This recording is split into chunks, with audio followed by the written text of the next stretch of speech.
Hello, welcome to the Comics Cube. My name is Paul, and I'm here with Dui and Lamar. And today we're going to be talking about Superman Smashes the Klan by Jean Luen Yang and Guri Hiru. And yeah, here we go.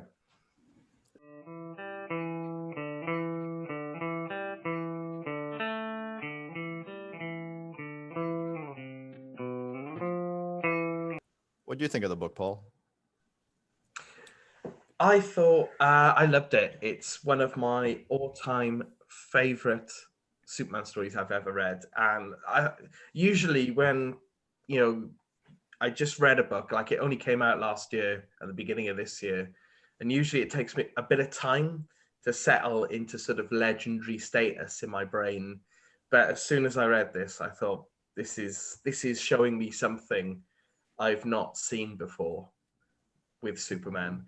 And it's just a great story as well. Um, I just loved how just little details in it, like the smell of kryptonite. Just what an amazing way of conveying kryptonite to the average reader. That's something I've never seen before, like a little method I've never seen before of conveying the horror and the infection and the pain of kryptonite by describing its horrible smell. And it's a smell that lingers on Superman for days. It's something, really evocative about that. And something we can all identify with as well, even though it's like alien radiation. It's something we can really connect to. So little details like that throughout the whole book. And of course, as well, a big part of Superman has always been, the sort of immigrant experience aspect of the character. And that's something that, he's largely been written by, white guys over the years. So, that's something that's not always been touched on that successfully. But in this, it's been touched on in such a unique way. And also, I was amazed at how faithful it was to the radio serial. It's something that feels really modern and really relevant, but also it sticks really closely to the original radio serial from 1946. And that in itself is something that's worth giving a bit of background on. Before we do, however, what were your thoughts of the story, Dui? I I saw this in the children's section of the bookstore, not the graphic novel section of the bookstore, and that bugs me. It's a good thing they're right. Yeah. It's a good thing they're next to each other. But if kids read this, like I feel like kids reading it would have a little bit more power than adults reading it, because adults, Mhm. you know, adults with certain views have already made up their minds and whatnot. But I do feel like maybe it is better in the kids section. I don't know, but people basically that is my advice to you. When you go into a bookstore, go to the kids section. If you can't find a comic book, you might find it there. I loved it. I mean, there's that whole. I mean, obviously it gets very heavy, and it's really nice to see. It's nice to see Asian American representation. It was to see Asian representation in a Superman book. I'm not Chinese myself, but obviously, I mean, I did live in America, and I am Asian, and I experienced some of these things myself, including a very particular scene that I'm going to talk about later that actually really bugged me, but it bugged me because it was true. But also, I love I love the whole aesthetic of Max Fleischer's Superman, a black as shield, unable to fly. He's running around everywhere. He's jumping over rivers. I love it. I want more of it. I want more of it. Give me some more of it, DC. Um, Lamar, what do you think? Um, First of all, this story is it's an extremely well done story. It's one of my favorite. Like if I think of like my top five Superman stories, this is probably in my top five really easily. Um, it just gets better every time you Yeah. read it. It's one of those books that it rewards repeated, readings and stuff because I find myself just kind of catching certain nuances and stuff. All of the characters are really well written. Like even the established characters and the characters that were created just for the story. which is something that a lot of times with a story like this, you'll see one set of characters tends to benefit and the other ones just kind of like they kind of almost serve as plot devices more so than they serve as characters. But this story has characters in it. There's no real plot devices, which is rare for a story like this, especially with something that's kind of heady. And the creative team, they pulled off something that, especially in this day and age, is really amazing because we're set probably about it's about 80 years now away from the time in which it was set, and they were able to capture the mood and the tension and everything in a way that's not like overbearing, and it's very easy for anybody to pick up and understand it. Like what Du was saying about he saw it in the children's section. Um, you could give this story to a child and they could read it and understand everything that's happening without having it explained to them. And shoot, I mean, I've read this story like twice preparing for this. I'm probably gonna read it again later. I'm just, just because I just been on that kick. Like every time it's over, I want to read it again.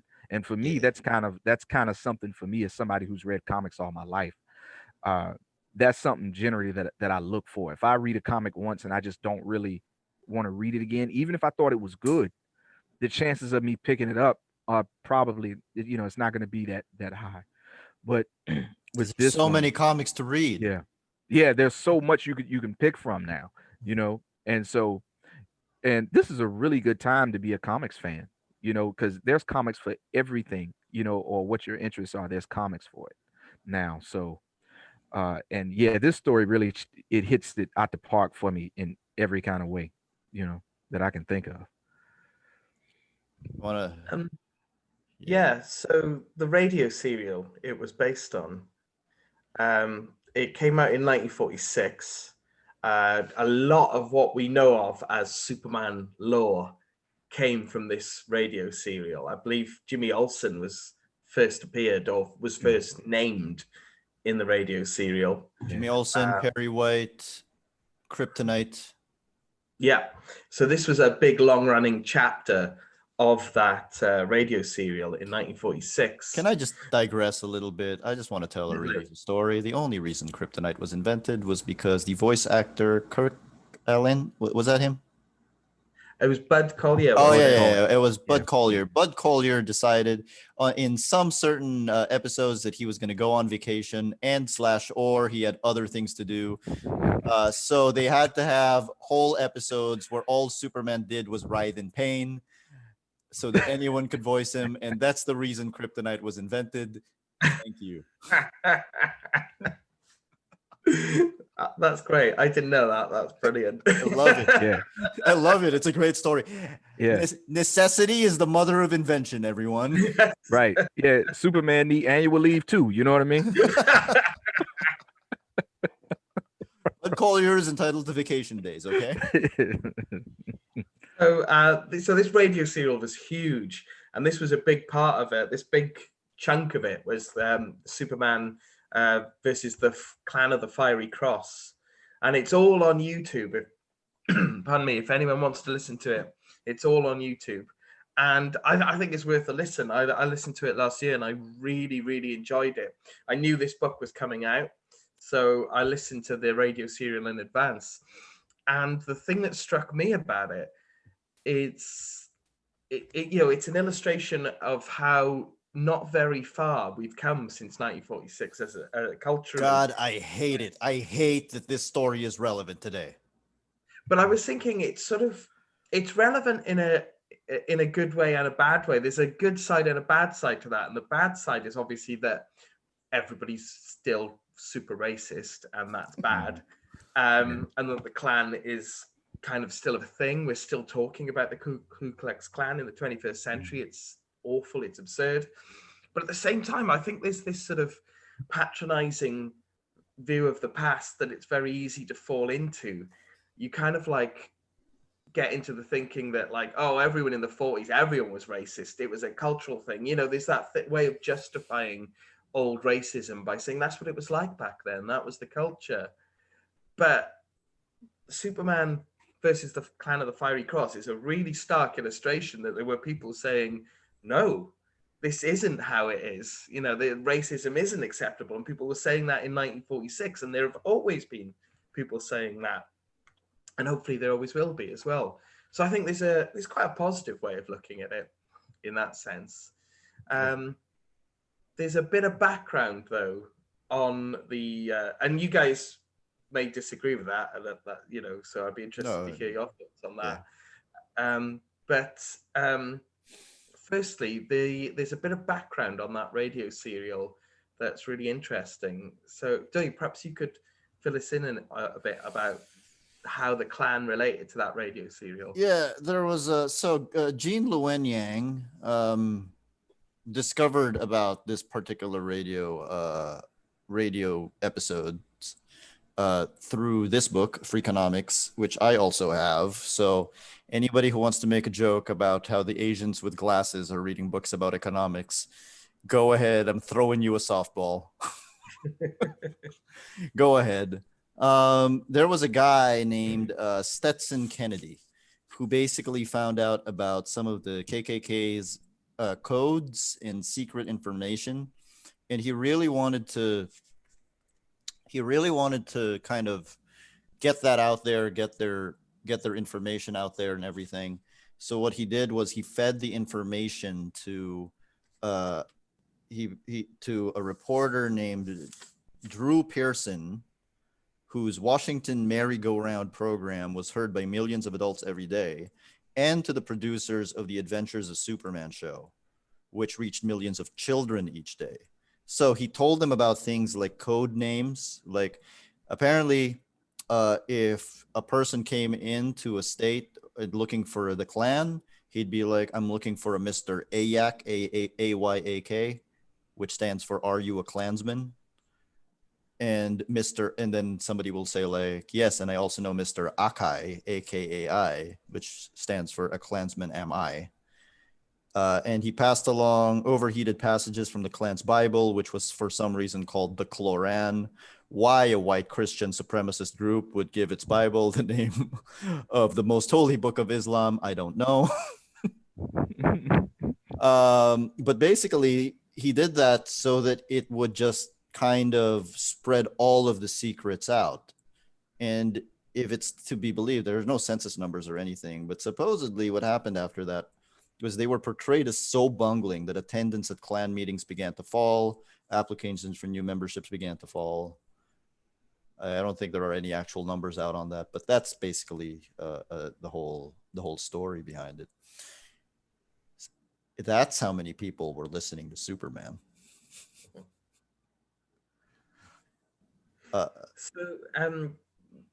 Did it surprise you that, first learning about this, that, there was such an anti-racism movement back then in 1946? Do you? Yeah, I don't, you always, I didn't grow up in the States, so I always figured, everybody says, oh, everyone was racist back then. And you kind of see it, like you even the most anti-racist person still had a racist streak, a visibly racist streak. Yeah. But so I guess I was surprised that they were actively anti-racist, because somehow, you get the feeling that anti-racism comes from like the 60s when the hippies got woke. But no, it's always been around. Lamar, I know you are you're a historian. What are your thoughts on this? Well, for me, I grew up hearing a lot of these stories like when I was younger. So like my great grandmother, peace be upon her, she's not like somebody that like I didn't know, or like someone that I would only go visit her like in the summers or something like that. Like I lived in the same house where she raised me. So she was born in 1906. So when all of this stuff was going on, she was a young woman, like during the time the story is set, like in the 40s, in the the mid to late 40s. And I would hear a lot of these stories, and then she would tell me stories from like her childhood, and then like stories that her mother would tell her and things like that, because she would have been if I'm not mistaken, if I can remember the genealogy correctly, um, her mother was the first person in our family that was born outside of chattel slavery. So like her grandmother was on the plantations, you know. And so I heard a lot, all of those stories about like the plantation life and things like that, and then the things like this. I heard all those stories as a child. So for me, it was just kind of a, because you kind of have to learn early how to navigate certain stuff, you know. So whereas I noticed early that my friends who didn't have to worry about this kind of stuff, I couldn't really talk to them about this. I couldn't talk to them about it. So, because we grew up in the same area, but we lived in two different worlds. You know, so for me, it was just kind of it was a way of life and an upbringing to hear about these things. But I also understood early on that when how we were talking about how you have this idea that everybody back during that time was racist and stuff, but it wasn't like everybody wasn't like overtly racist, like where they wanted to go out and pull people out of their houses and stuff. But at the same time, though, pretty much everybody supported the policies and the prevailing attitudes that came along with it that would perpetuate it. And honestly, those people are like even more dangerous in a lot of ways than some of these other people that will call you all kind of names, in public and things like that. So learning how to navigate something like that where I come from, it was just kind of like it was almost like a rite of passage. As sad as that is to say, that's something that you just had to learn to do. You know. Mm. So you would say that like are we pretty much in the same situation now, do you think, with these sort of this kind of ungrained racism being more dangerous than the overt racism? Very much so. Because if I could quote Dr. King, peace be upon him, one of the most poignant things he ever said was, in the end, uh, it won't be, and I'm paraphrasing, it won't be the voices of our enemies that we remember. It'll be the silence of our friends. Yeah. And that's the time we live in right now. Now I'm not going to call anybody's name or anything like that, but yeah, that's like the loudest trumpet that's being sounded is that silence, you know and we've gotten to the point where now that silence is starting to speak up, but it's speaking up to make excuses instead of addressing the real issue, you know and I'm not going to say I'm disappointed or anything like that, because like I said, I already knew what time it was, but it's just one of those things where you just kind of take notes and you see who's who and you just keep moving. But yeah, we're definitely in that time now. Yeah, definitely. Man, you talk about the silence of our friends.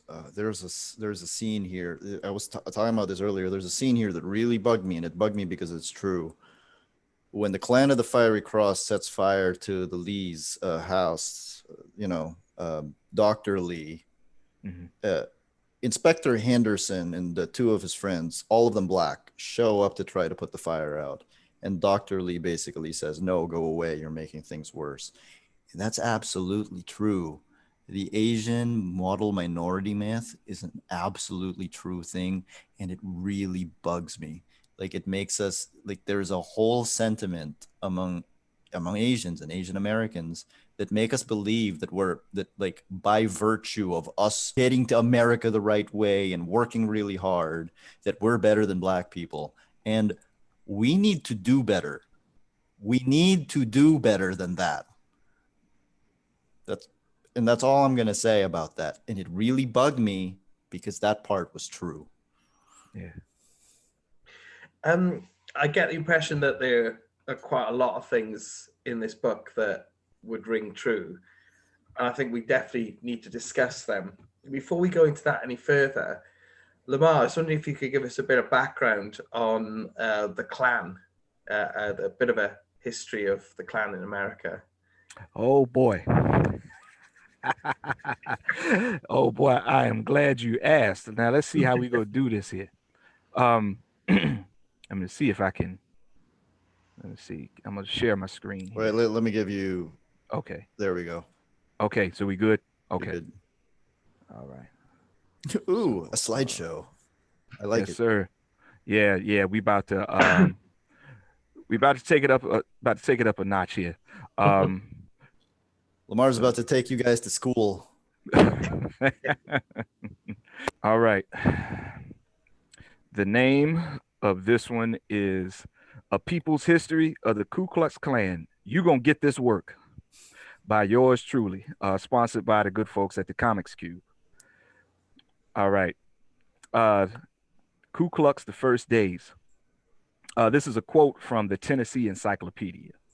The infamous Ku Klux Klan was organized in May or early June of 1866 in a law office in Pulaski by 6 bored Confederate veterans, the Immortal Six.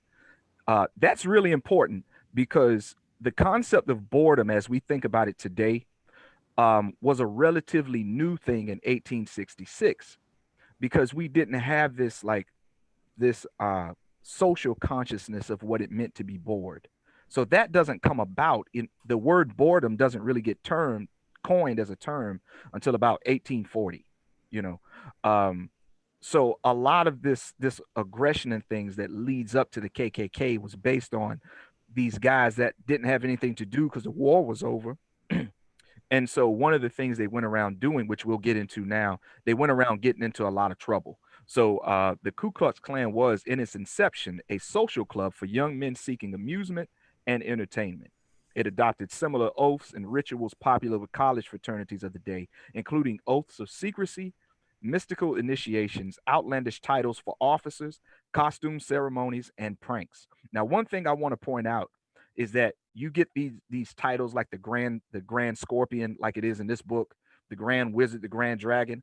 All of that stuff comes out of these guys these veterans who were educated, right? And they were like history and culture nuts for like Europe. So a lot of these titles come out of like the Western mythology, like throughout Europe and Greece and all of this stuff. That's why you see these references to dragons and cyclops and stuff. Okay, so these guys were basically, um, even though they were military men, they were basically like dorks. Okay, so a lot of them were into that kind of stuff. Now you see how prevalent a lot of this stuff is when you think about it today. A lot of these guys who are putting forth this kind of rhetoric today, a lot of them are into like these niche like dork things, even sports. Oh my God, you're right. Yep. You see what I'm saying to you? Like this is not a new phenomenon. Like these people won't tell you that, but it's not. Now, y'all check this out. These are I call this one a few founders and some miscellaneous fellow thugs. Now, what we have here is the people whose names are in red next to the pictures. Those are people in this image who are actual founders.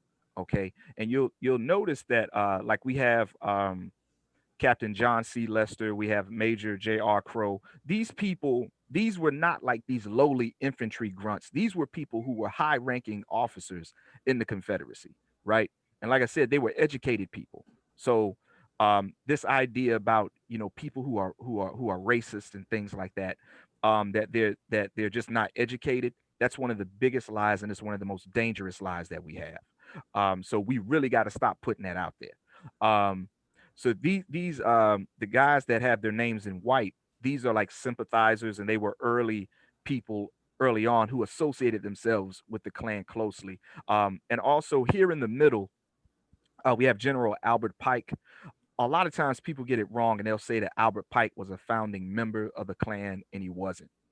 He came along later after it was established and everything. Okay, I was able to find an actual image of the people who founded the Klan. So on the top we have John C. Lester, we have Calvin Jones, Richard Reed, and on the bottom we have Frank O. McCord. The gentleman in next to Frank McCord in the white hat, we haven't been able to identify him yet. I haven't seen any record in all these years of who this person was, so we still don't know who he was. Somebody knows, but we don't know. And John Booker Kennedy and James Crow. Now you'll notice that these guys, you see that they have guitars and fiddles and things like that, right? So one of the things they did to pass time was play instruments and stuff. And you know that they were making up and singing all these horrible racist songs and stuff like that, because you know that's what they were doing, right? So we're gonna go to the next one now. Wait. Well, Is James Crow who the laws are named after? um, I'm not sure. I can't. I don't want to give a definite answer on that. Because the spelling is Um, different. yeah. I think that it may be coincidental. I have some information on that, but I didn't put it here, so I Okay, didn't pull from it. So I don't want to speculate. You know what I mean? gotcha. But yeah. But um, now for our great ancestor Baba Dick Gregory, Ma'acheru, um, you see him here because he would always ask these really pertinent questions. And so, you ever asked yourself, where did the term Ku Klux Klan come from? Right? Well, you're about to find out. Now, this is a quote from Jonathan M. Bryant, Ku Klux Klan in the Reconstruction era from 2002. The KKK was formed as a social group in Tennessee in 1866. The name probably came from the Greek word kuklos, meaning circle. Klan was an alliterative version of clan with a C, thus Ku Klux Klan suggested a circle or a band of brothers. Now, I actually did a linguistic perusal on this, and it turns out that he's correct. Now, here it is. Um, it comes from the Proto-Indo-European Greek. Now, Mycenaean Greek is the oldest variation of Greek that we have, which so the word there is kiklos, meaning circle. When you get into the Indo-European languages, I just have three Mm, here, and that you see they all basically mean circle. And then when it comes down into English, you have cycle, which means complete revolution, or like the turning of a wheel, right, or a circle, right.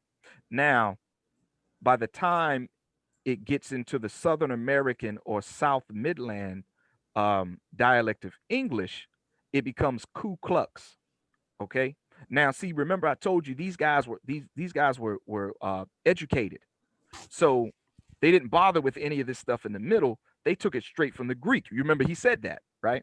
So they would have been well versed in like Greek mythology and history and things like that. So they took it straight from the Greek, and just by the time they put it into their English dialect, then they created the term Ku Klux. And um, from D.L. Wilson, and this is a primary document because remember D.L. Wilson was in the first image. Um, Frank O. McCord was elected Grand Cyclops, and James R. Crow Grand Turk. A committee composed of Richard R. Reed and Calvin Jones was appointed to select a name for the organization. The Greek for circle was chosen. We called it Ku Klux, which changed to Ku Klux afterward, and when the name was proposed to be the circle. John Kennedy suggested we add another K, and the order was then called Ku Klux Klan. All right. Now, now we tend to think of these people as being the bad guys, so it's kind of obvious now, you know. But the thing about it is that during their day, it wasn't obvious because they weren't considered to be the bad guys. Now, one of the things that they did, and this is an excerpt from Elaine France Parsons' work Ku Klux, The Birth of the Klan During Reconstruction, and from 2005. Um, and it says here that the Klan delighted in the terrified reactions of their victims, describing the actions of Ku Kluxers who marched in a Mardi Gras parade in Memphis in 1872. After conservative Democrats regained power, a newspaper writer reported that some of the marchers carried ropes. It was a favorable bit of pleasantry to lasso a Negro, the writer noted. No violence was offered, but the contortions and grimaces of the captives were highly amusing. The public pain and fear of these victims of Klan pleasantries offered visual confirmation that order had been restored in the South. Now, I ask y'all, what kind of order does it that in the South that needs to be restored? If they're running around taking black people and tying lassos around them and stuff like that, what kind of order do you think they're trying to restore? Purely white order, slavery, There, basically. there you go. There you go. And also, I also want to point out too, because I know some folk like to get slick with stuff. It talks about the conservative Democrats regaining power, and people will always like to say that the Democrats, that the KKK is a democratic group. The fact of the matter is that these people early on, they stated early on in the documents that they wrote, that D.L. Wilson himself wrote, he specifically stated that the KKK had no political affiliation. So it wasn't about Democrat and Republican. Now, a lot of these guys ended up being, Democrats and Republicans and stuff like that. But they were also, the majority of them, just for background information, they were most of them were Presbyterian.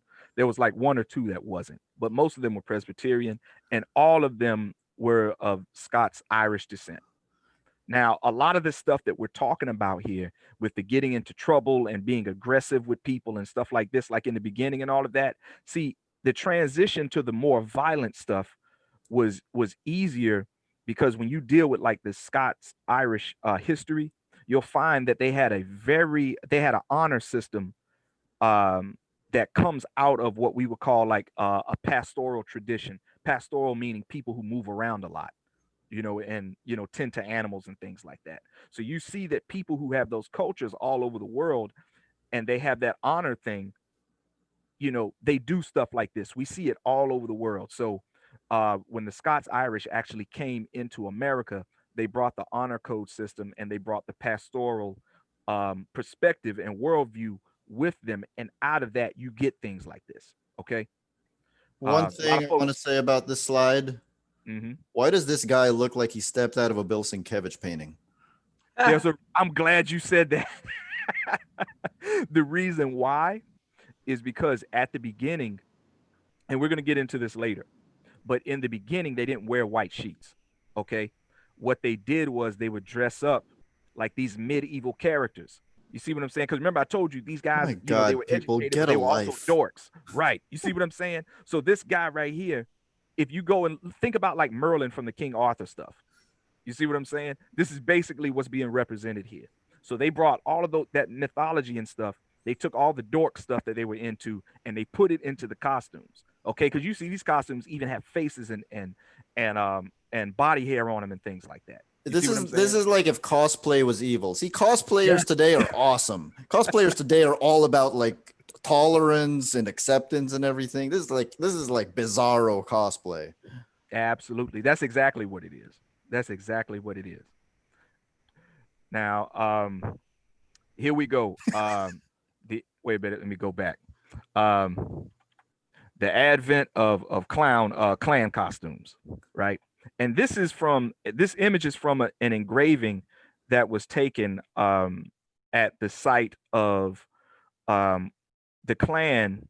They were basically, this is in 1870. So this, the Klan had already been a thing for 4 years, and they're already starting to take it up a notch.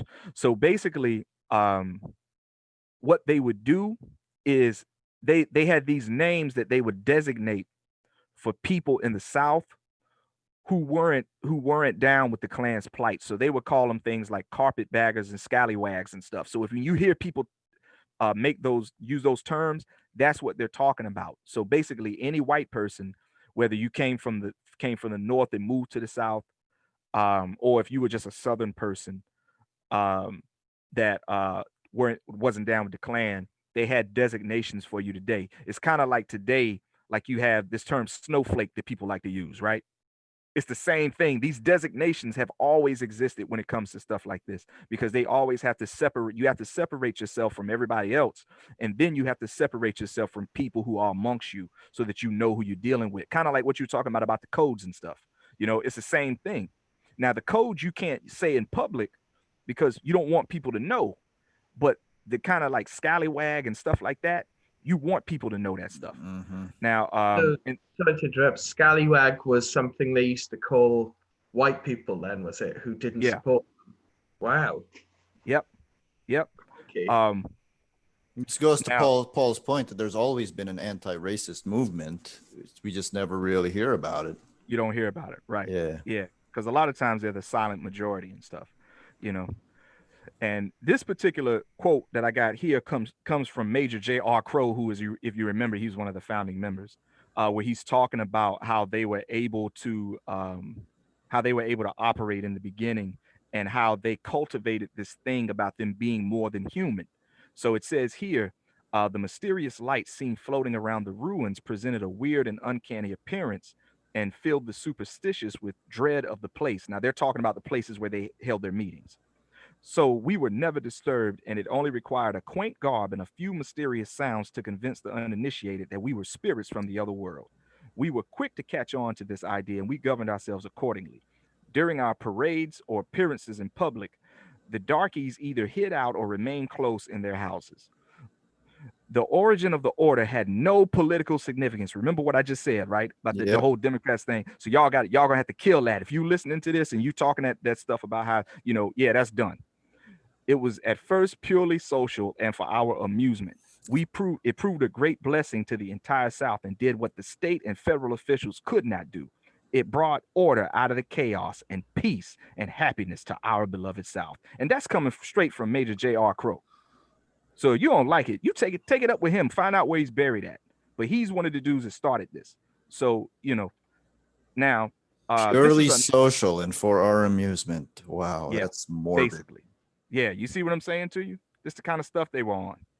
So we got this. This is one of the original Klan hoods. It's in if I'm not mistaken, it's in the museum in Raleigh, Durham, down in North Carolina. And this is a quote again from Gladys Marie Fry, Night Riders in Black Folk History from 1977, and she's talking um, about how the Klan was basically an extension of the overseers and stuff from the plantations. So it says back in those days they had little log cabins built around in a circle around for the slaves, and the log cabins they dabbed between two logs and they dabbed it with some mortar, and of course when that fall out you could look out and see. But almost every night along about 8 or 9 o'clock, this overseer would get on his white horse and put a sheet over him and put tin cans to a rope and drag it around. And they told all the slaves, now, if you poke your head outdoors after a certain time, monster of a ghost will get you.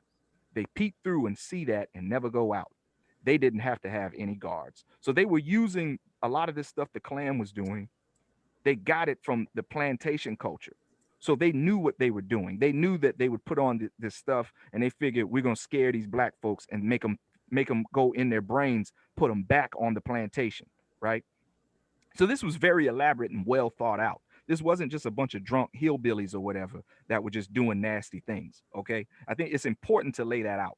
Now, from the same book, I have to illustrate this because we weren't as stupid as they thought we were, right? Now,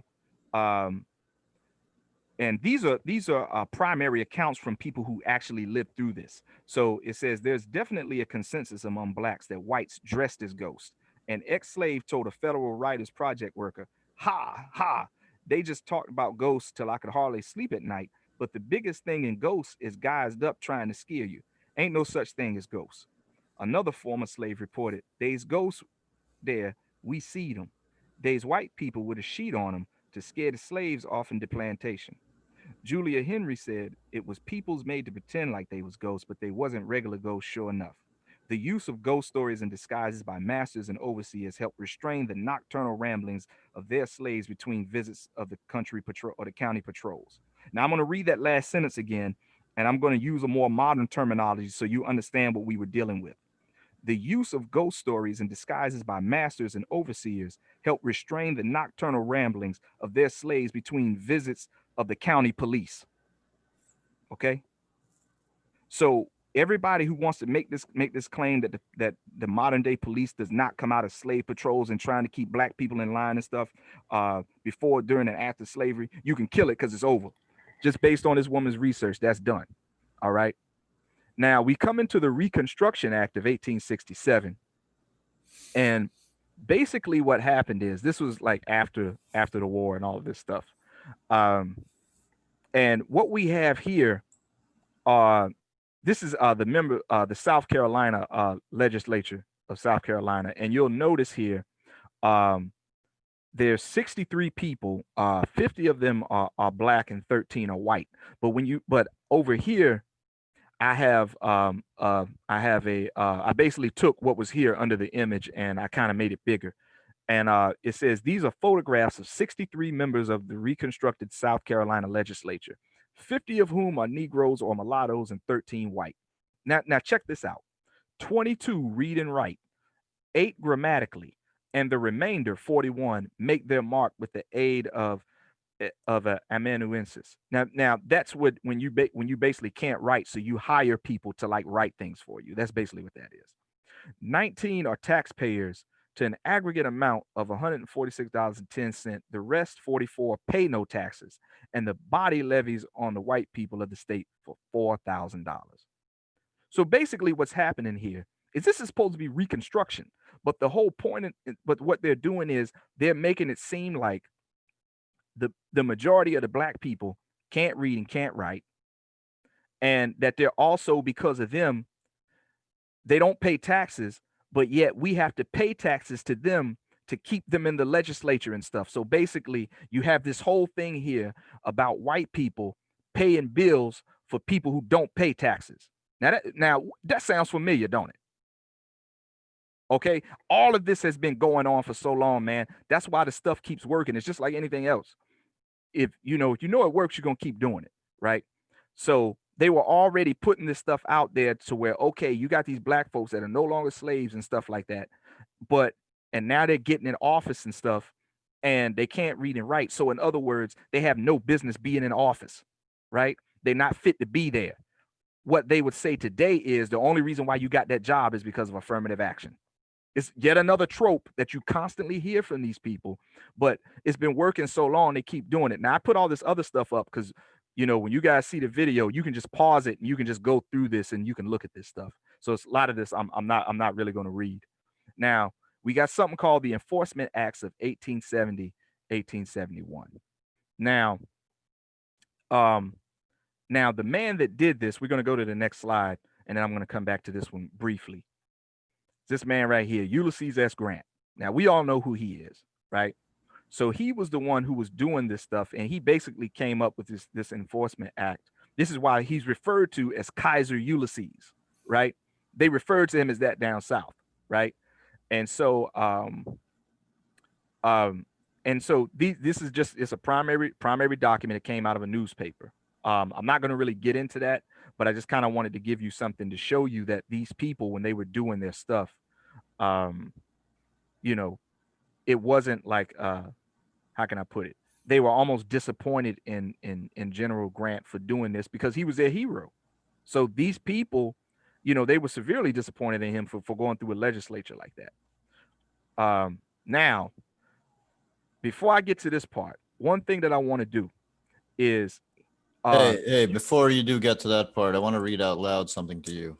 Yeah. 1872, President Ulysses S. Grant spelled out for the House of Representatives the true aims of the Ku Klux Klan.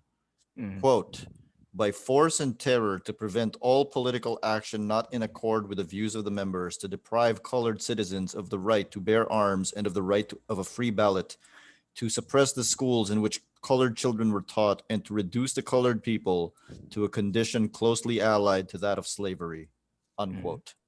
Yep. See how it worked?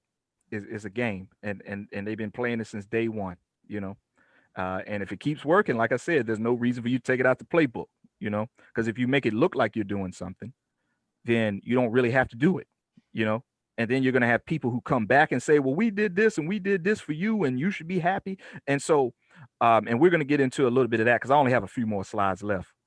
But when he did the Enforcement Acts, that was the end of the first iteration of the Klan.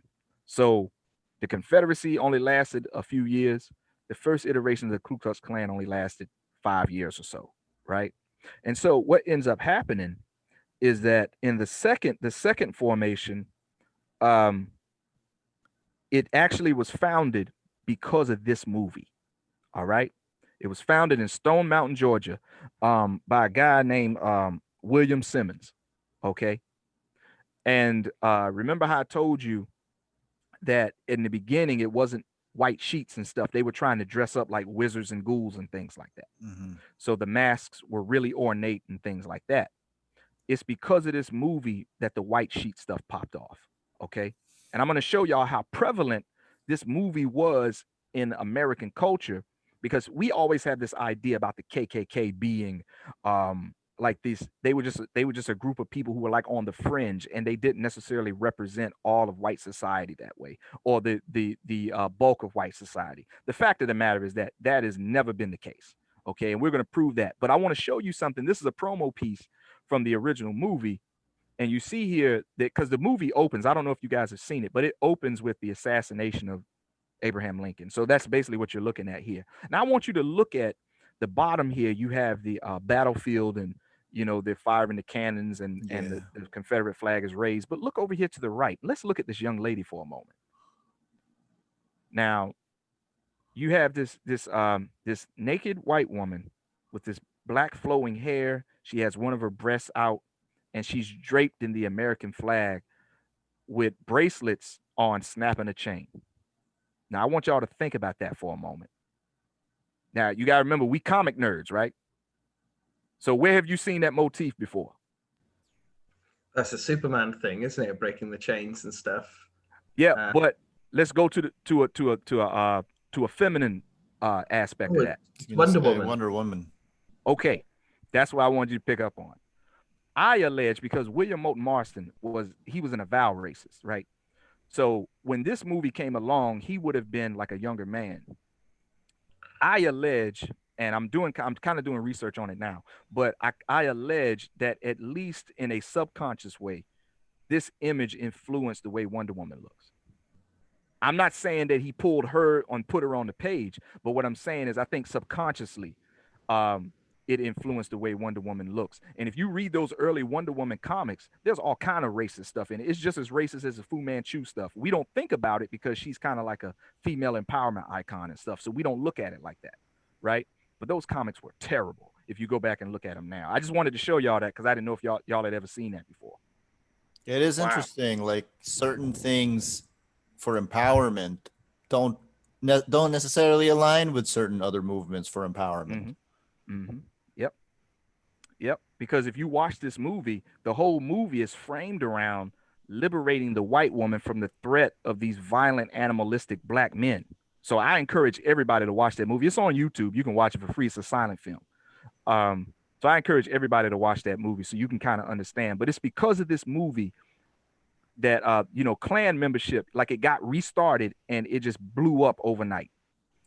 And then the third iteration of the Klan, which we're not going to get into because it happens after this picture, after this comic, it is ignited by the efforts of the civil rights movement. And that's when you more closely start to see the Klan symbol aligned with the Confederacy, with the flags and stuff. But the fact of the matter is that it was always about the Confederacy. So people that try to argue that heritage, not hate stuff, those of y'all out there that like to try to argue that and it's about states' rights and all of that other kind of stuff, we about to kill that in just a moment. All right. Now, I'm going to read this here real quick. I'm not going to read the whole thing, but this is basically, this comes from the Wilmington Dispatch in Wilmington, North Carolina from December 23rd, 1916. And I'm not going to read the whole thing, but basically it's talking about we're going to bring the Birth of a Nation movie back again because y'all loved it so much. So we're going to bring it back again for like for a matinee and an evening show for like 2 days or whatever, right? And I want you to listen to this. Now, check this out. I'm not, like I said, I'm not going to read the whole thing, but I'm going to read this last paragraph here real quick. The beginning of the war between the states is shown. Lincoln is seen with his cabinet as he signs the first call for volunteers to enforce the sovereignty of central government over the sovereignty of the state. The first scenes of fighting were a band of guerrillas attack a southern village. In time comes the Battle of Petersburg with all the bursting of shells and hand-to-hand struggles in the trenches. Lee surrenders to Grant at Appomattox, and the gallant wearers of the gray start life anew. Their best friend, Abraham Lincoln, is assassinated. The most extreme radicals control Congress, and laws were passed which turned the bleeding Southland over to the control of carpetbaggers, scallywags, and ignorant Negroes. The terrible excesses of these rulers resulted in conditions more horrible than those of war until the chivalrous riders of the Ku Klux Klan restored law and order to the land. The matinee prices will range from 50 cents to $1. Night prices will be from 50 cents to $1.50. Tickets now on sale at Elvington's. Now, Elvington's is the name of a pharmacy that existed at that time in Wilmington. But But the reason why I put this here is because you have this motif of white people being oppressed. And you see, we still dealing with that, right? So this kind of stuff is just like everything else that we're seeing, and we think that it's new. It's not. It's always been in the playbook. You see what I'm saying? And you got to remember, this is the way. This is from a newspaper article, so it's not like some guys was in the alley shooting dice or something, talking like this amongst one another. You know, somebody took out an ad in the paper and put this in there. Okay. Hey, And did you notice this date? This date is December 23, 1916. That's a Saturday. And mhm, then it says it'll be back starting next Monday. That's Christmas. yeah, on Christmas, you know, on Christmas. And that's another thing too. The whole thing about burning the cross, because that's a big part of the comic. That whole thing about burning the cross is about them basically. The reason why they burn the cross and set it on fire is because they use fire as a way to purify. It's a purification ritual, which you see a lot like in like Greek folklore and things like that, right? So that's what that's about. So basically, as you can see, like you said, you know, it's right around the corner from Christmas. And so basically, they want you to go see this movie. So when you celebrate Christ's birthday, go down and see this movie so you can see how Christ's men put that work in, right? Against the carpetbagger scallywags and ignorant Negroes. Y'all see what I'm trying to say? There's just so many layers upon the layers Mhm. upon the layers of this racism. Yep. And and this is something that, you know, I deal with a lot as far as like the scholarship and stuff. And there are articles like this in papers all across America. So it's not just like it's just like a group of people doing this stuff. In order for this to be in the paper had to be okay with it. So it's not like today where, you know, it's a little different, but this is what we were dealing with. Okay. So I had to put that out there and use a primary source so that people could see. All right. Now, there's a part up here at the top where they talk about an eminent public man has categorized the movie as history by lightning. Now we're going to show you who this eminent public man was. This is an excerpt from the beginning of the movie. They play these quotes. And so it says the white men were roused by a mere instinct of self-preservation until at last there had sprung into existence a great Ku Klux Klan, a veritable empire of the South to protect the Southern country. None other than Woodrow Wilson from his own book, The History of the American People, in 5 volumes from 1901 to 1902. All right. So I don't want to hear this stuff about how there's no such thing as systemic racism. You can't say that when the president of the United States is a white supremacist. And he's on the record as being a white supremacist. I didn't put it here, but all of this stuff that I put in here is real easy for anybody to go and find. It's not hard. You don't have to dig for a lot of this stuff at all. That's why I put it here so people could do their own research and you could just pull the stuff up. And if you want to go further than that, you can. So I designed it this way to be like kind of not necessarily comprehensive, but just to give people different takeoff points. Okay. And these are my last few slides here. This woman here, Mildred Lewis Rutherford, was born in 1951, and she did the greatest thing she could have possibly done for the human family when she took her last breath in 1928, because she, as it says here, she was a tireless advocate of the lost cause, as described by historian Anne Marshall. She's considered one of the finest orators of her day, well known as a liar even during her own time. And she was the historian general of the United Daughters of the Confederacy and a member of the UDC in Athens, Georgia. Now, I'm going to show you why a lot of people really don't know a lot of the stuff that I just laid out and why these people make this heritage, not hate argument. Okay.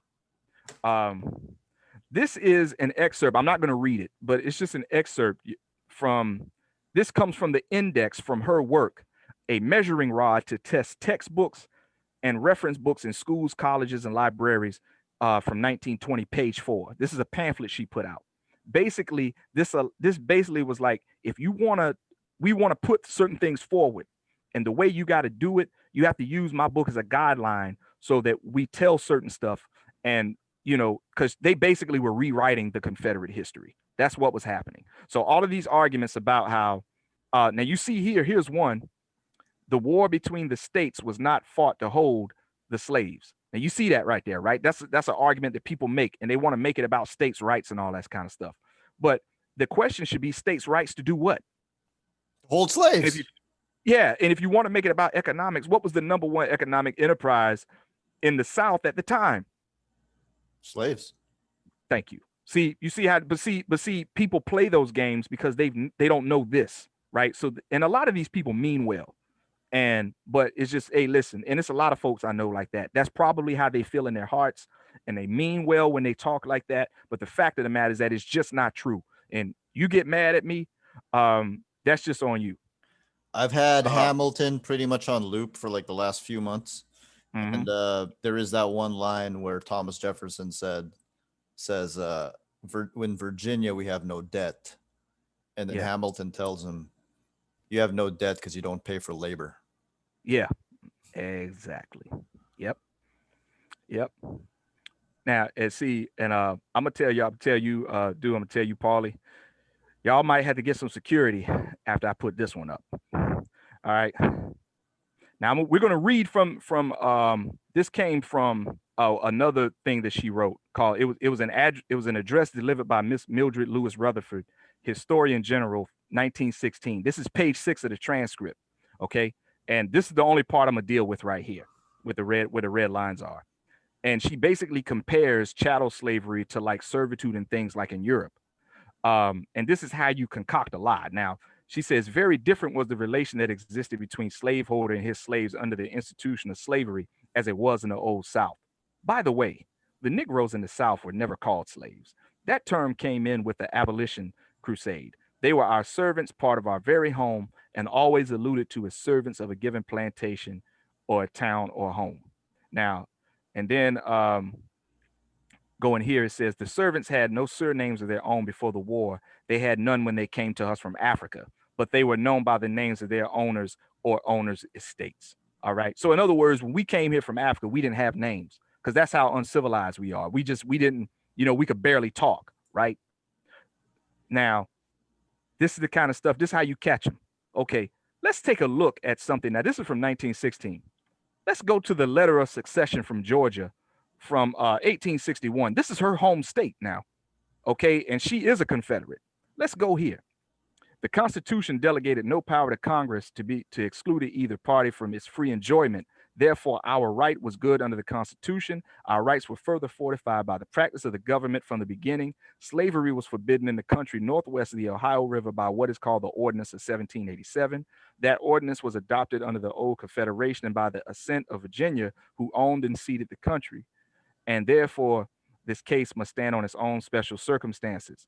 Now, one of the things that happens when people are trying to concoct a lie, they always ask for special concessions, always. The government of the United States claimed territory by virtue of the Treaty of 1783, with Great Britain acquired territory by accession from Georgia and North Carolina by treaty from France and by treaty from Spain. These acquisitions largely exceeded the original limits of the Republic. And all of these acquisitions, the policy of the government was uniform. It opened them to settlement of all of the citizens of the United States, of all the states of the Union. They immigrated thither with their property of every kind, including slaves. Grand opening, grand closing, just that simple, right? Real easy. So, I mean, if you want to get super technical about it, she contradicted herself in that one paragraph where she said like, "Oh, they're not slaves, they're servants," and then later on they said like, "Oh, they had their owners' names." Yeah. Right. See how it worked?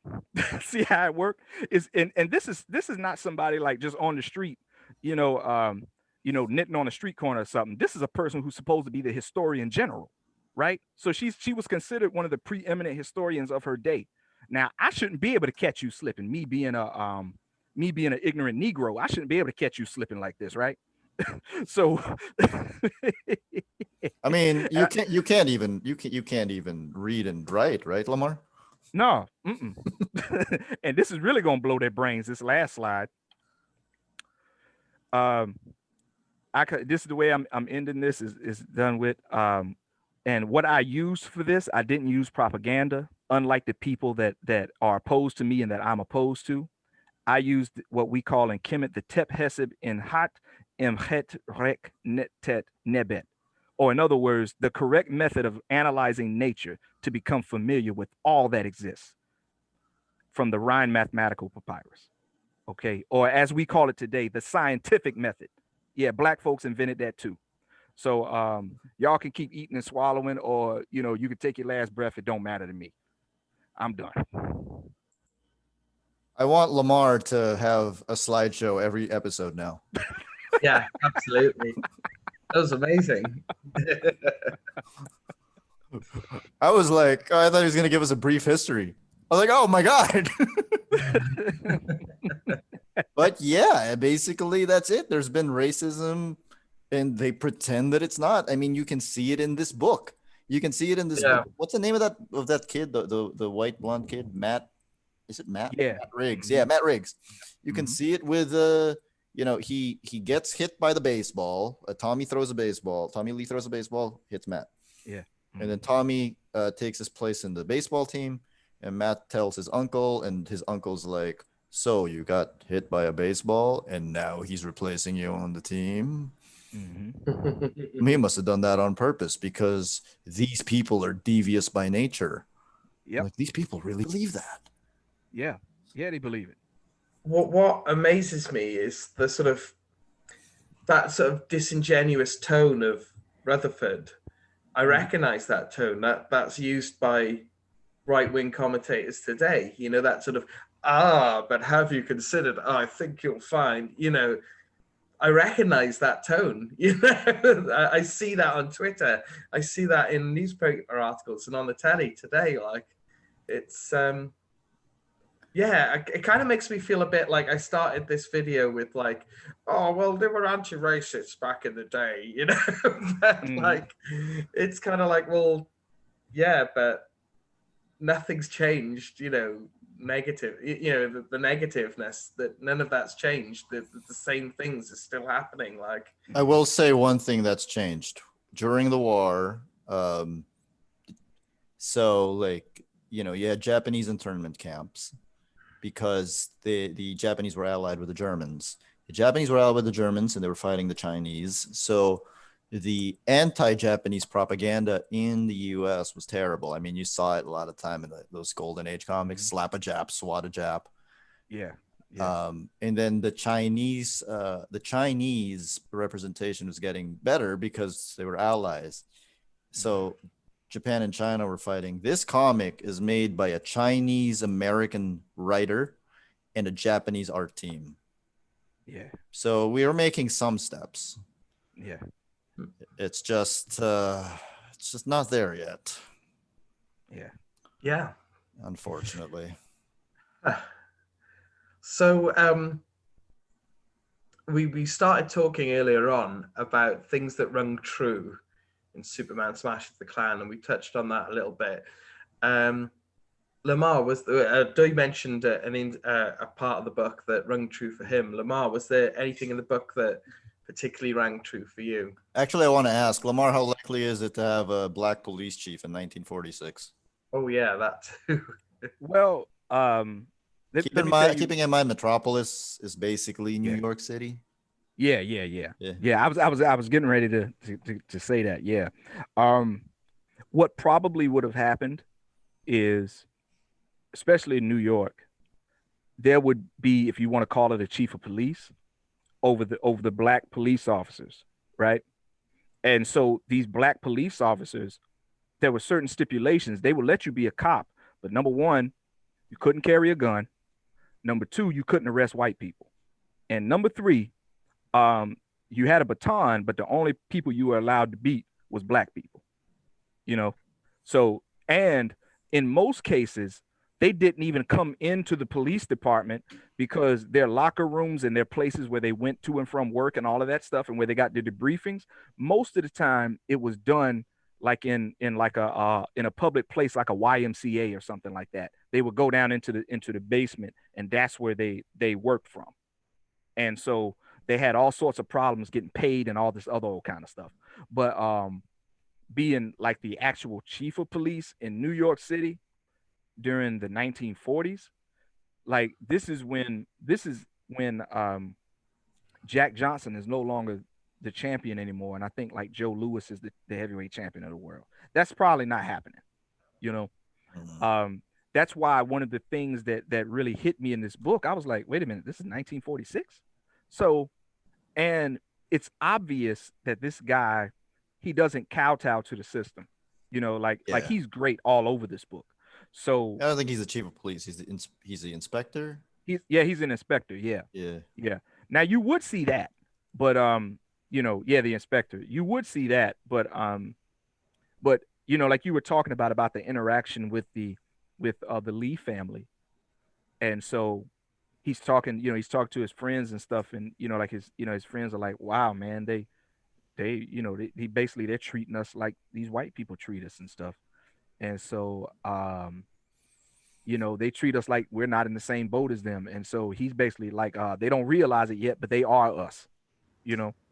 And I thought that was really powerful, and it kind of speaks to what Du and I was talking about, not too long ago. We were having a conversation about this, and there were things in this book that just really rang true.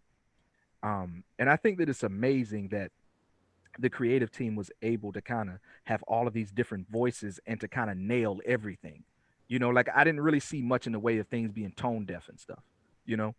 And I thought that was fantastic, and it was something that I was glad to see because, like what you were speaking on earlier, Joey. Um, I was like, man, I don't know how this is gonna come off. Like the first time I read it, you know, and so I was like, wow, this is actually kind of refreshing because I didn't expect it. I really didn't, you know. Mm-hmm. There's also like another moment where Tommy and Roberta Lee were talking to their friends, and Tommy makes a racist joke at his own expense Mm-hmm. in order to kind of fit in more. Yeah. And we do that. Like we do that in that kind of setting because, it's a way to fit in.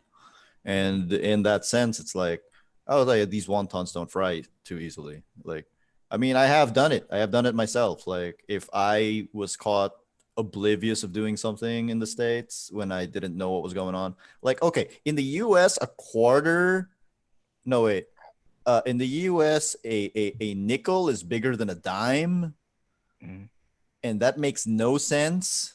Like it's literally physically bigger than a dime.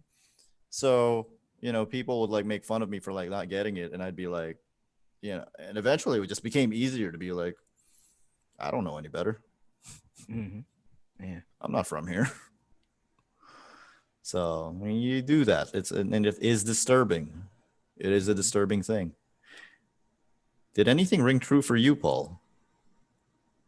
I think it was more of a case of like, seeing the experience of Superman and the Lees and Henderson. It's kind of like I recognize, but I'm like, it's almost like I'm seeing someone else's insight and I'm recognizing it. It's like, oh yeah, that must be what that must feel like. Oh, I imagine that does happen. But a lot of it, it's kind of like, it's not really mine to recognize in there, I suppose. On the other hand, I say that, there was like, there's a lot of it in there that's kind of like internalized systemic racism that I guess I'm a sort of part of, that I sort of recognize. Like, the little boy character. Did you say his name? Matt Riggs, is it? Matt Riggs. Yeah, I think it's Matt Riggs. Yeah, he's Yeah, digression. Do you ever find it weird how like the older we get, the more we're like, oh yeah, the little boy character. The guy who gives him the thing. Yeah. Like when we were younger, it would be more like we would like commit these names to memory. But I was like, oh yeah, the little boy, the girl. Anyway. Like, but he's not a bad kid deep down, he's like his instincts like he questions what his uncle's doing, and there's a part of him that knows it's wrong, but it's kind of like he lies to himself and he tries to deny that part of him because he's like, well, my uncle must be right, and he wants to fit in himself amongst his white family and his white colleagues. So I guess I kind of recognized that sort of denial of my better instincts. That's something that you ever experienced this with family? My family, I feel like I read a lot now about how some people just cut off contact with their family and stuff, so because of views like this. So I feel like a lot of people are going through this, and that's another one of the reasons why I think it's okay to put this in the children's section, because there are probably a lot of kids like Matt Riggs who are very confused, and if they can see themselves in this book and know that it's a choice to make. Yeah. absolutely. Like it wasn't something I ever did with family. And not just with racism, but I think with just general bad behavior and unkind behavior towards people. It's certainly something I did as a teenager to fit in with my friends. I knew it was wrong, but I convinced myself that it wasn't because my friends are cool with it, you know? So I recognize that very ugly side of myself in the character of Matt Riggs, you know, that denial of your good instincts. Although I was never a member of a clan or anything. I just want to emphasize that. I feel like with the character of Superman in this book, we see just the general journey of an outsider as well. It's like nobody has much of a reason to think that Superman is an outsider, but he is, and there's a whole parallel between him and the Lees and Henderson, which by the way, the useless racist cop who looks like he stepped out of like the Beatles' Yellow Submarine movie. Yeah. Like, what a design. Yeah. He looks incompetent, useless, and annoying all at the same time. What a great design for a useless antagonist. You were talking about the sort of the parallels between the Lees and Superman there. Something I sort of recognized that maybe Yang was going for is there seems to be a bit of a parallel between the father, Mr. Lee, and Superman in that sort of like denial of their otherness, you know? Yeah. Would you say that's true? Lamar, what do you think? I would. I think that even though I'll say, like, even though it's a case to me, it seems, of both of them doing it to for the same end, but for different reasons.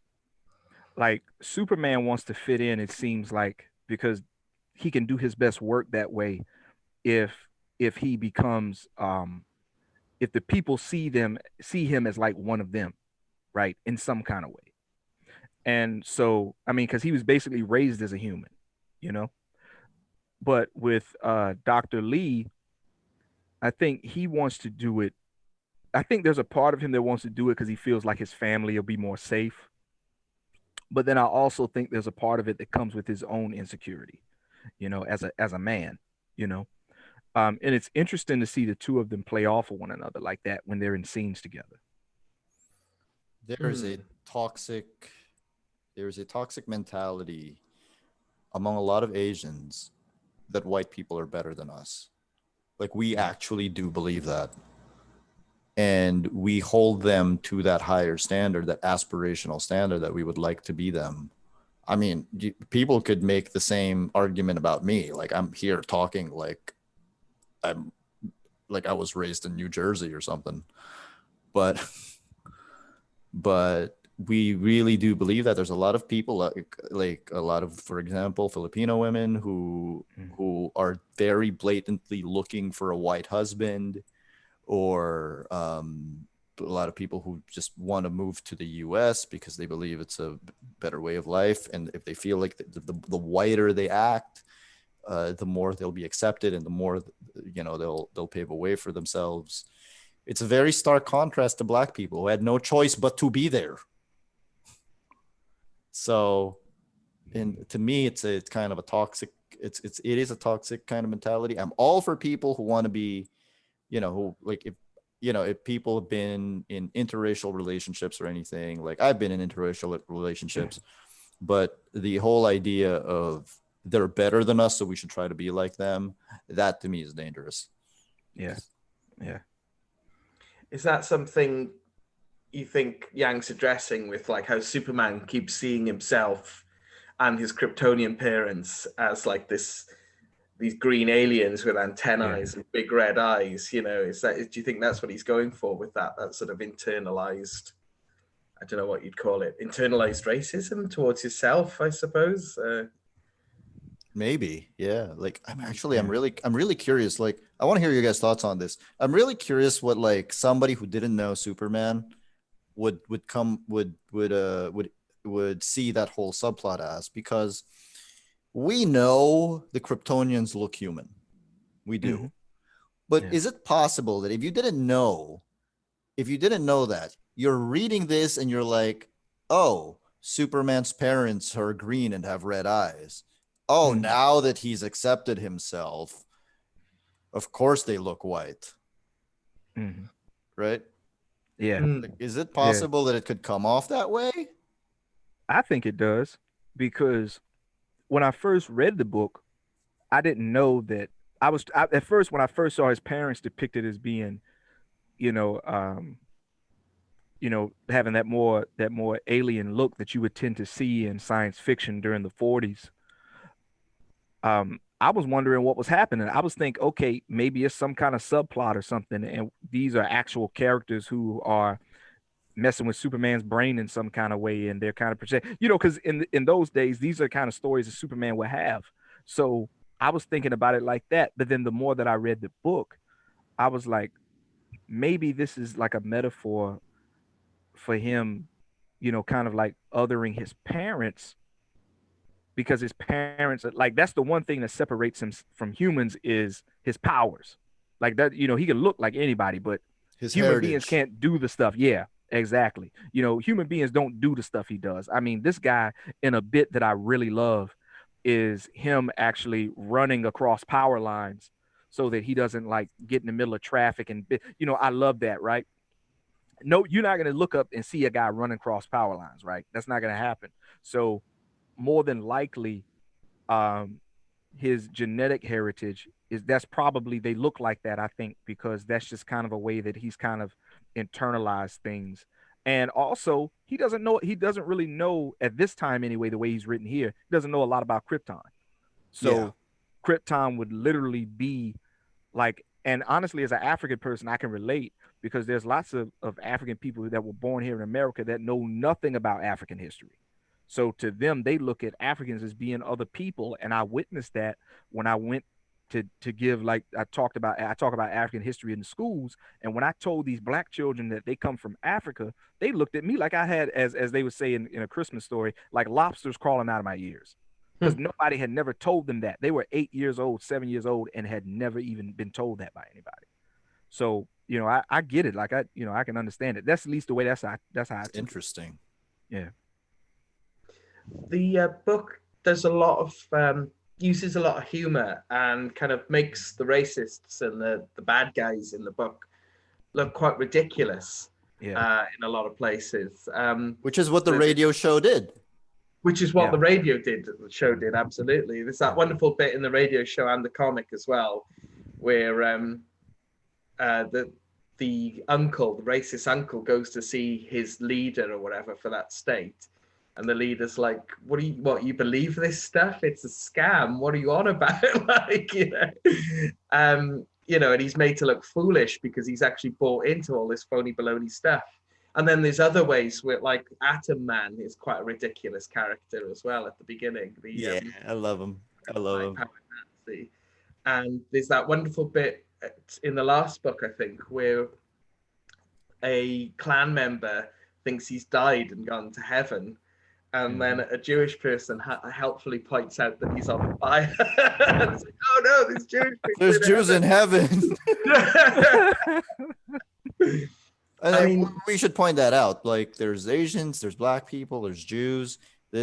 So this whole, and then all this while, the Clan of the Fiery Cross is just saying one race, one color, one religion, and you got no, and no. Yeah. I mean, something I got from Lamar's talk is that a lot of the origins of the Klan were quite ridiculous. I mean, do you think this approach works? This sort of ridiculing of racism kind of works, or do you think it's possible to go too far with it, or not far enough. Lamar, what are your thoughts on it? Like, I think it totally works. And the reason why is because when you think about comic books, we talk about it all the time. Comic books, there's the element to comic books that makes the medium work is that there's a silliness that you just can't get away from.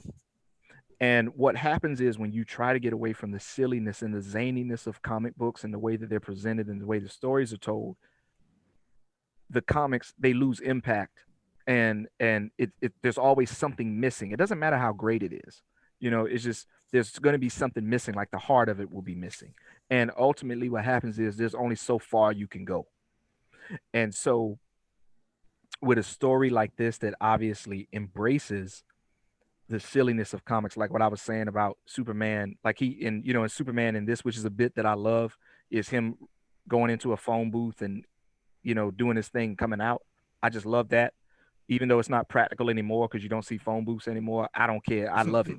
So so him doing that and then running across the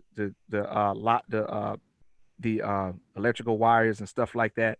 The silliness is embraced, but it gives the story more impact because you have this fantasy silliness, and then you have this real world silliness, and the fantasy silliness is working just to put a highlight on the real world silly stuff to show you that this is way more silly than a guy jumping 20 stories in the air, and they do that to great effect. That's one of my favorite things about this comic, is that it tackles serious things in a serious manner while at the same time just showing you how ridiculous a concept like the KKK is. That's one of the reasons why I wanted to introduce the element of their foundation, so that you can see that the whole idea of what they're about, not only is it rooted in things that are just flat out not true, it's rooted in just these idiots that just got bored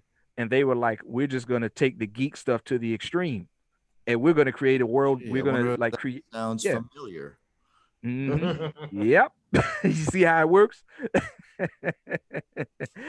Things changing and staying the same, What about the guy who knew it was all a scam, who didn't believe it? Did that ring true to you? Do you think there are people within these racist organizations in real life who know it's ridiculous? Yeah, doing my research for this. And by doing my research, I mean I reread Freakonomics. But David Duke.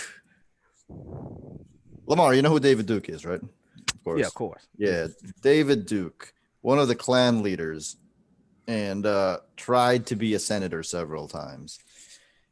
Basically used the money. So he basically used.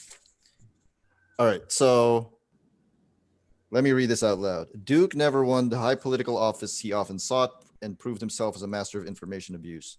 As the Grand Wizard of the Knights of the Ku Klux Klan, he was able to compile a mailing list of thousands of rank-and-file Klansmen and other supporters who would eventually become his political base. Not content to use the list only for himself, he sold it for $150,000 to the governor of Louisiana. Years later, Duke would once again use the list himself, letting his supporters know that he'd fallen on hard times and needed their donations. In this way, Duke was able to raise hundreds of thousands of dollars for his continuing work in the field of white supremacy. He had explained to his supporters in a letter that he was so broke that the bank was trying to repossess his house. In truth, Duke had already sold his house for a solid profit, and most of the money he raised from his supporters was being used not to promote any white supremacist cause, but rather to satisfy Duke's gambling habit. Yep. It was a sweet little scam he was running until he was arrested and sent to federal prison in Big Spring, Texas. Mm-hmm. So yes, like that thing at the end with the guy who knew it was all a scam seems like absolutely true. Yeah. Mm-hmm.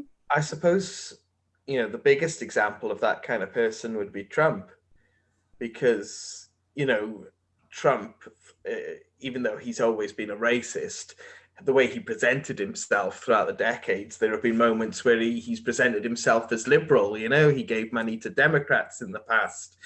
But you see now as president and during his campaign to be president, he really embraced that sort of racist rhetoric when he knew he could get something out of it, when he knew he could use it to manipulate people.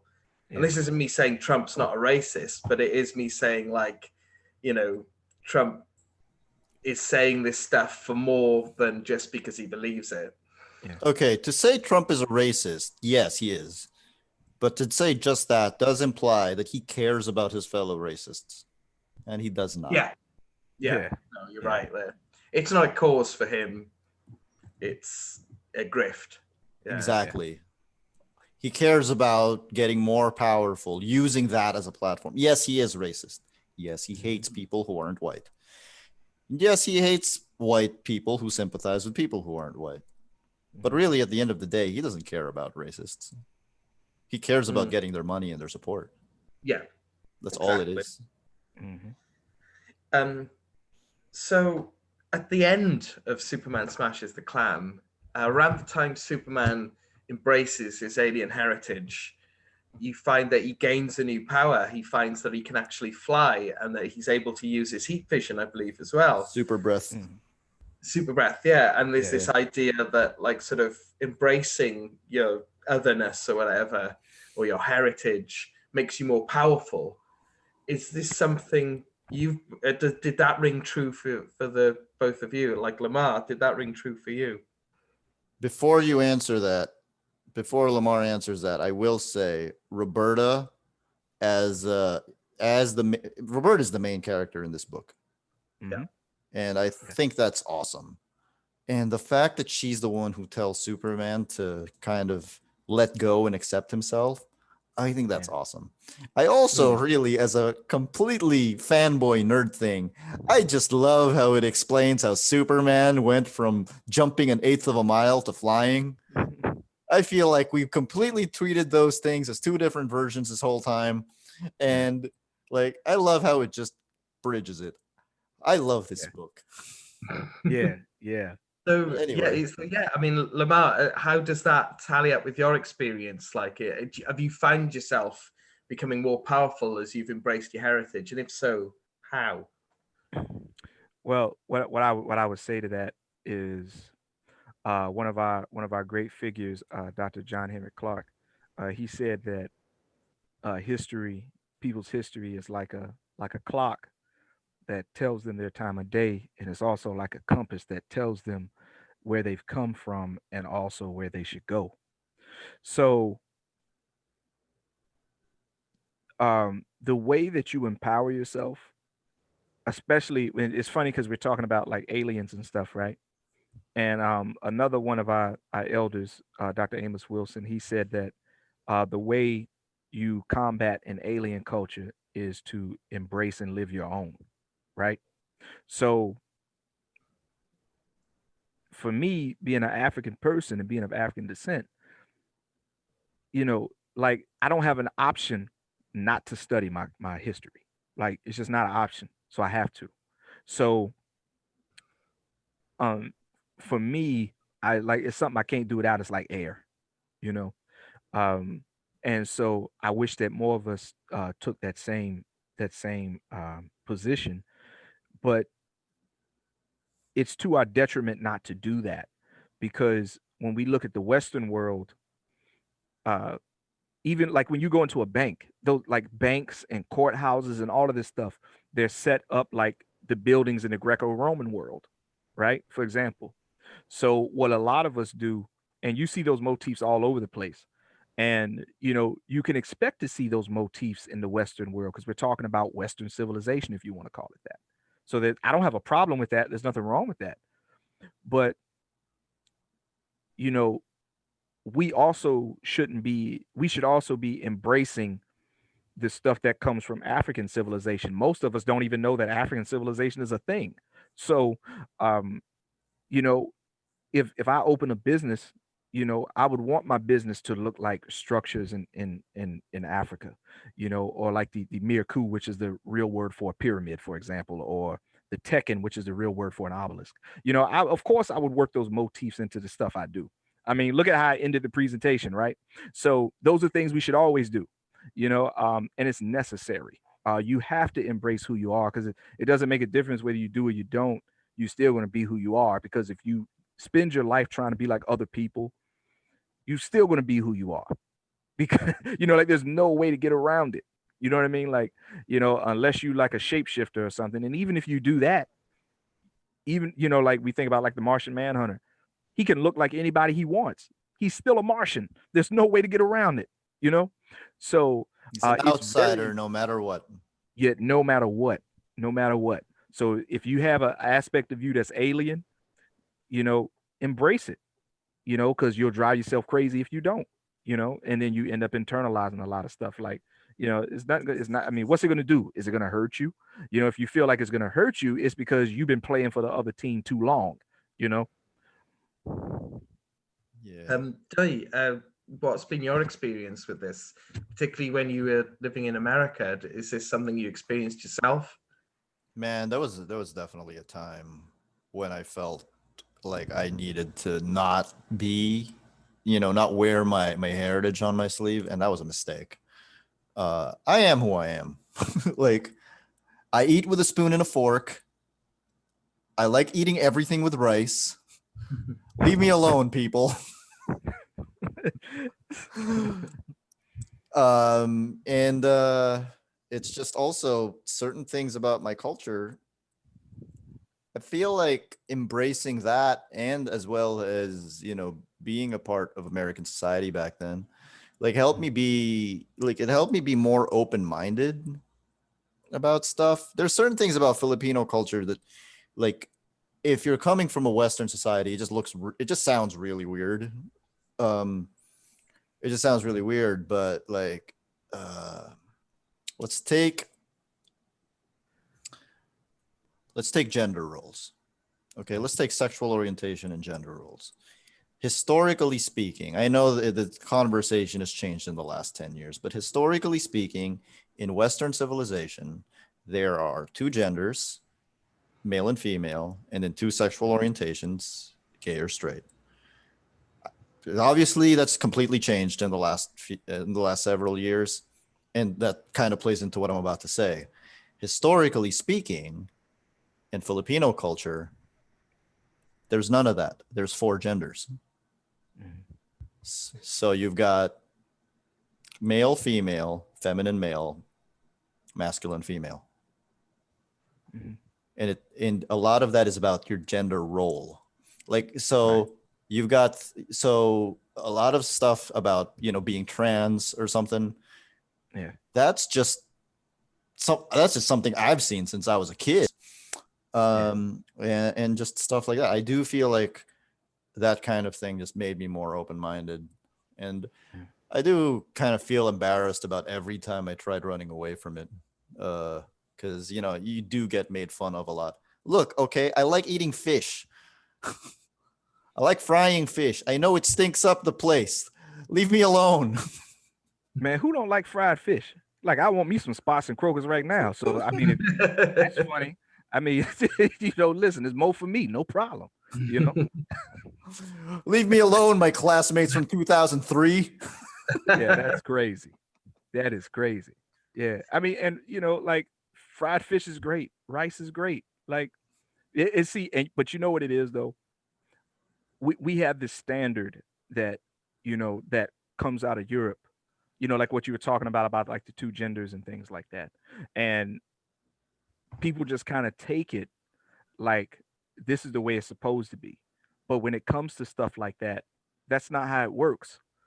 So when you deal with other people, like, people don't have to identify with that, with those aspects of European culture. Like, you don't have to. Like, I'm not a European, so I don't need to identify with that. I don't need to set my life up based around those standards.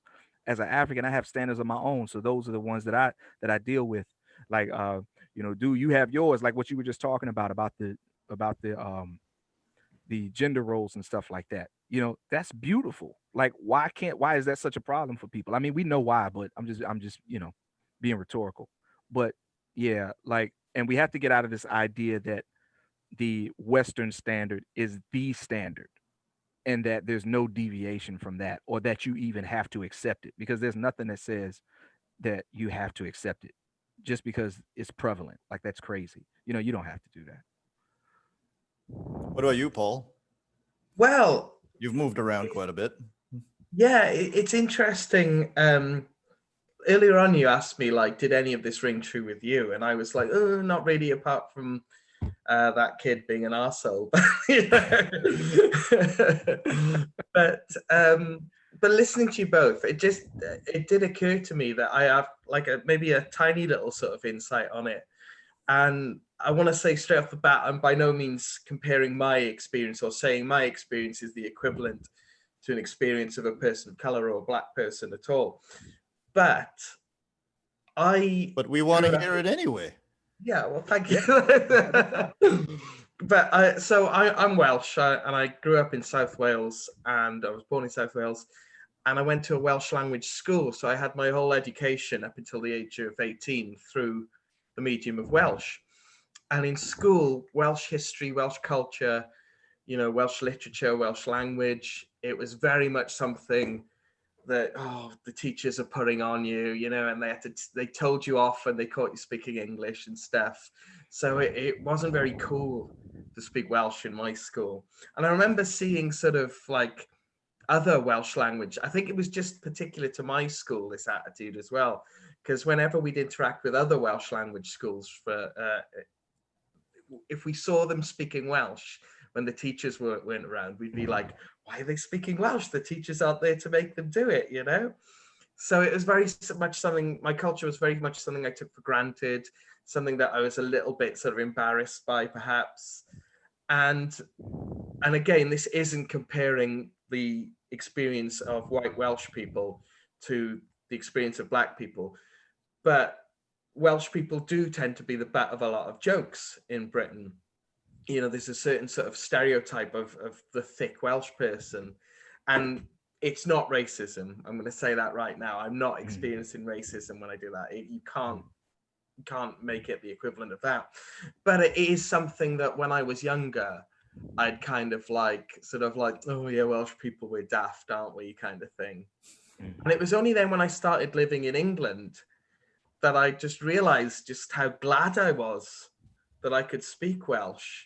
Yes. And how proud I was of this sort of culture that was mine. Yeah. And that it belonged to me and I belonged to it. And I didn't realize it until I moved out of Wales, how much I'd taken it for granted. And so yeah, I kind of get where my teachers were coming from now when they kind of made me speak Welsh all the time. So, and I think it's made me a more well-rounded, better person who's more comfortable with myself, sort of embracing that side of myself a bit more. So I guess what I'm saying is like, maybe I do get it a little bit. Yeah. Let me actually point that out about just embracing your heritage, making you more powerful. We're all bilingual here, right? Mm-hmm. You ever find that speaking two languages helps you articulate things better and like makes it easier to understand certain ideas? Yep. Yeah, I think I know what you mean. Yeah. So yeah, like there are certain things that for me are easier to articulate and understand in Filipino, and there are certain things that are easier to articulate and understand in English. And I feel like if I don't know what it's like to be monolingual, I have no idea. But I feel like it would be harder to understand certain things. There's a phrase in Filipino called pangilan, which is like literally translated, it means if I were to put things in chronological order, where does it place? Mm-hmm. And that does not exist. There is no word for that in English. But like in my mind, it's just an easy way to kind of put a list in order. Yeah. Like if we were to make a list, we made a list of top 10 Superman artists, and I'll be like, in what number is Garcia Lopez? But like I could just ask that more simply in Filipino. It's just certain concepts are easier in certain languages, and I feel like that helps. It helps to be bilingual, basically. Also, by the way, it's been proven to ward off dementia. Yeah. Mhm. Yeah. Yep. No, I definitely think I know what you mean, because funnily enough, what I felt when I moved to England, and I live in England now, and what I feel, there's a word for it in Welsh that doesn't really have an equivalent in English, called it's hiraeth, the word is, and it's like it's missing your home. It's a longing for home, but it's a longing that's tinged with nostalgia as well, and this sort of idealized version of your home, and there's no direct English equivalent of it. So yeah, it's funny how what you were saying about how, like, you know, it helps you express stuff. The Welsh language actually helps me express what I feel when I'm not in Wales. Like, you know. Yeah. Yeah. It's definitely like that, especially when it's a language that comes from, like it's a language you have a heritage with, you know what I mean? Yeah. Because there's some things that I can read something in Meta Nature and it makes perfect sense to me. Whereas if I try to read it in English, I have to kind of think about it a little bit. And this is somebody I grew up, speaking English, but my first meta nature teacher, let me shout out Saber Bonacci Montgomery. He taught me this when I first learned meta nature. He said that translation is not word substitution, right? We tend to do that when we translate Yeah. things, but it's not. You know, it's not about making a word for word thing. It's about a concept for concept. And sometimes there's concepts that you have in indigenous languages and traditions that you don't have in English, Exactly. and you shouldn't have them because English doesn't come out of those traditions, you know. So when it speaks to what you were saying, like what Paulie was saying about like the home. In Meta Nature we would say per sin or per sinu, which basically means like it basically means their home or the home they share together, or like the family home.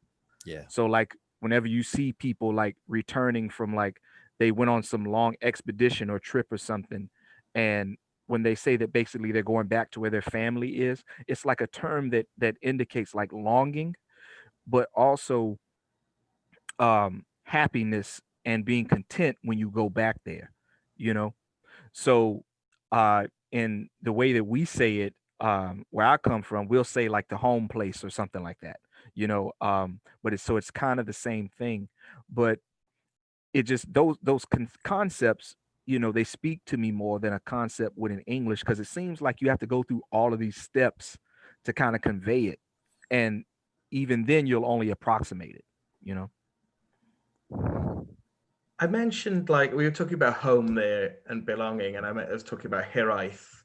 Mhm. How much of, like, the Klan and things like the Klan do you think is white America looking for a culture, looking for a place to belong that they don't Oh, wow. necessarily What a have? good question. That's an excellent question.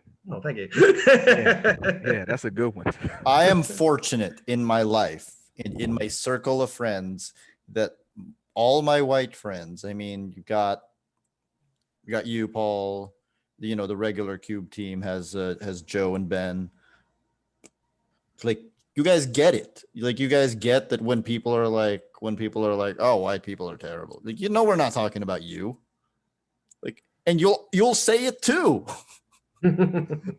So, yeah, so I am fortunate with that. So I don't know how to answer that question. I do feel like there's a lot of like victimization going on. Like, they feel like they're the victims because the metaphor that I've always come up with ever since I ran across it is, um, a lot of these guys come into the middle of a game and then they see the minorities like maybe score like in the middle of the ball game, and then they see the minorities score like 20 points. So it looks like the minorities are way ahead, but they don't realize that the whites were ahead by like 50 points before that. Right. So Yeah. that's Oh, where I feel it is. what do you think, Lamar? Do you think it's white people trying to plug a hole in a certain way? Um, I'm trying to see how I can answer this, and have it like coalesce, because we know that we tend to think about white people as being this one group, but we know they're not, as per what you were talking about, you know. And I think sometimes that we kind of lose sight of that because of what's happening in America. But you know, when you know Europe, like you know, let's be honest about it. Europe isn't really a continent; it's a peninsula of Asia. So, but I guess when you run in the show, if everybody else got a continent, you got to have one too, right? So the people there are, you know, there's different peoples, you know, and stuff like that. But the fact of the matter, as much as the history books try to not paint this picture, when America was formed, it wasn't formed with the best that the peoples of Europe had to offer. It was formed with the worst, you know. So that tends to get lost in translation a lot of times. And for those of y'all who want to cry foul at me saying that, you should probably know that right here on my bookshelf, I got some of the textbooks that your grandparents and great grandparents were reading. So don't do it, right? But what I'm saying is that sometimes when you have people who move from place to place like that, and then they make this big jump and it's to this place that they really don't know anything about, sometimes in the midst of trying to figure things out, like how you're going to make it and how you're going to do whatever it is you're doing, good or bad, sometimes you'll kind of lose certain stuff. So if other people don't keep coming, because when you go places, you bring your culture with you. So when unless you're African, which we brought it with us, and it was, you know, murdered and raped and tortured out of us. And so when you have these people who are coming in, they're bringing the culture with them. And so, but you'll find that like over time, a lot of that stuff made America what it was, for better or for worse, and the intricacies of the cultures got lost. So like we have things like St. Patrick's Day and stuff like that. But for you know, but St. Patrick's Day, people don't study the history, No, they the drink. indigenous history of that stuff. Yeah, they don't do that. You know, we know what they do. Kind of like what these guys that started the KKK were doing. They do the same stuff, which speaks to what I was talking about how they brought that culture with them and they utilized it to create these institutions. But it's actually really interesting to think about, and that's what made that question, you know, so excellent. I think a lot of these people are, number one, they go hard for the America thing because to them that's really the only culture that they really know anything about, you know. And that culture is kind of like a mulligan stew, really, of primarily all of these other European cultures. And so you know, we don't learn that here in America. Like you know, you go into the public food system, I mean school system, they don't learn that kind of stuff, right? They don't teach it. Mhm. So you have to actually go and explore that. So one of the ways in which white supremacy perpetuates itself is that white people are miseducated too, you know? And so a part of that, when you seek to miseducate, you're going to lose those kinds of cultural like monikers and things. Or even and there's still things that are done here in America that were done then, but most people just attribute it to being American and not like the other stuff, like that whole might makes right thing and this idea of like John Wayne being the Yeah. archetype for what a man is supposed to be, and all of that stuff comes out of Europe. You know what I mean? And all of that, like we can trace all of that back as far as Sparta if we wanted to, you Mhm. know. So those ideas just culminate um in America in a certain way because when it's but it's easy to do that when you have a common enemy, right? Or several common enemies, Yeah, right? So it's easy to do that. Yeah. But yeah, that's a heck of a question, that's a Paulie. great It really question. was, man. Yeah. This was a So great. I suppose what we're seeing now in America maybe is perhaps like things that that white people have latched onto as part of their cultural identity Hmm. that are like, you know, things like toxic masculinity that you mentioned Yeah. there, you know, this image of John Wayne. They're Yeah. suddenly being told that, oh no, it's not okay to have these things. And I guess they're like, well, if I haven't got those things, what have I got? Right. Mhm. Exactly. Yep. Mm. Yep. Exactly.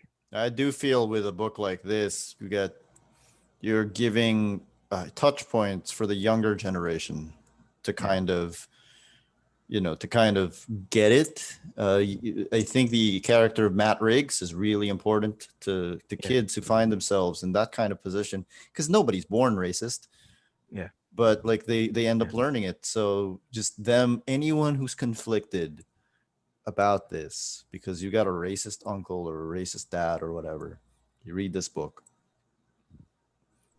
Just read this book. This is an amazing book. Yeah. It really is. Yeah. I think I should say as well is the little boy's called Chuck Riggs. I just had a peek. Oh, okay. So I've been saying Matt this whole time. So have I. I've been saying that. Yeah. But So, you know, and that was a great bit since we're talking about him, how he wore the red boots. Yeah. Because he wore the red boots because he was a Superman fan and he wanted to be like Superman, so he found a pair of red boots. But then that's also how he was identified when the Klan rolled up on the Lee's yard and um and Roberta saw his boots and she was like, "Oh no, I know who that is." You know what I Mhm. mean? And so I just thought that was an interesting bit because that kid is in conflict, and even when he's doing this stuff, like he's wearing the Superman shirt. And Yeah. so he has to constantly take the or like he has to take the shirt off and put the Klan robe on. Yep. So and then he takes the Klan robe. You know what I'm saying? So you can actually see his struggle here because obviously I looked at it like he wasn't a bad kid necessarily, but he had these two great influences and he didn't want to let either one of them down. And what ended up happening was these influences were diametrically opposed to one another. So and then when you're at that age and you're trying to figure out who you are, that's a very powerful thing, you know? absolutely. And like I said earlier, that I really identified with that conflict, you know. See, that's an example of how helpful the book can be.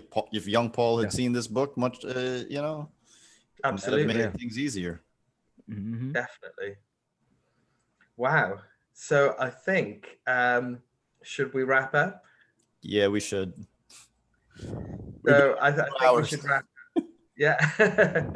No doubt Doyle put lots of helpful links throughout this video and at the end of the video. Do check out of the video. Yeah, at the bottom of the video. Do check out Superman Smashes the Klan. It's absolutely amazing. Like Lamar said, top 5 Superman books of all time. I think so too. Yeah. I think so too. Yeah. Oh, absolutely. So have a look at it and let us know what you think in the comments. And do click like and subscribe and share it with all your friends. And thank you very much for watching.